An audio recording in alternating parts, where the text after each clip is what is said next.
We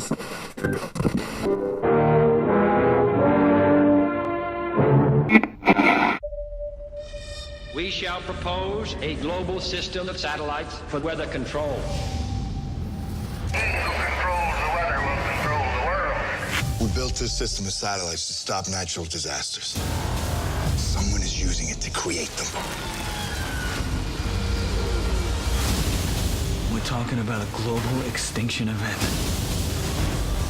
We cannot let that happen. You've been producing and writing for years. What was it about this that made you feel like it was the right time to take the director's chair? Well, this whole thing started with a question from my daughter.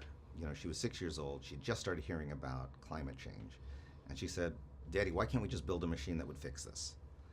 And I started to try and explain to her the complexities of geoengineering as a science and the unintended consequences should we use it and the morality of if we should use it. And then I realized the better way to explain it to my daughter was a bedtime story. And that is what Geostorm is. It's a fable on what could happen if we wait too long to deal with this. I'm sure you're also cautious about not repeating anything that you've done before as well, as far as the big set pieces and stuff. What were some of the challenges that you sort of set for yourself? Well, I think we've seen in other movies, natural disasters on an epic scale.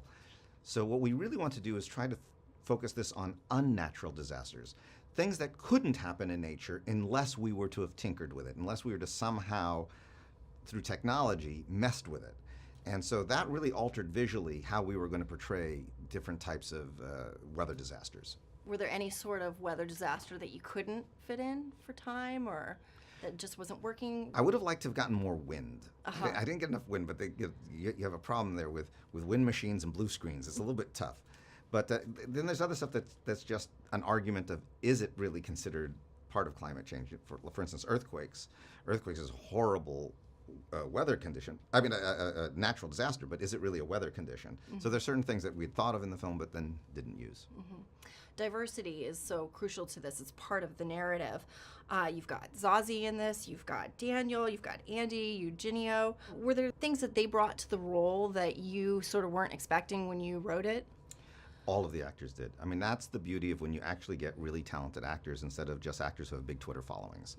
And I think that there is a need for really talented actors, because every day I was surprised. Every day I would look at the monitor and go, "Oh man, I didn't think of it that way." Tom Hanks once said, to make a great movie, you have to do it 3 times. You have to write one, then you have to shoot one, and then you have to edit one. And any one of the stages, you can blow it. And it was just so joyful to be on set and see what these actors brought to the characters and how it elevated it. Does this now, having directed, does this change how you now write? Not really. I think the thing, making any kind of movie, whether it's a $100 million movie or $2 million movie, it's hard.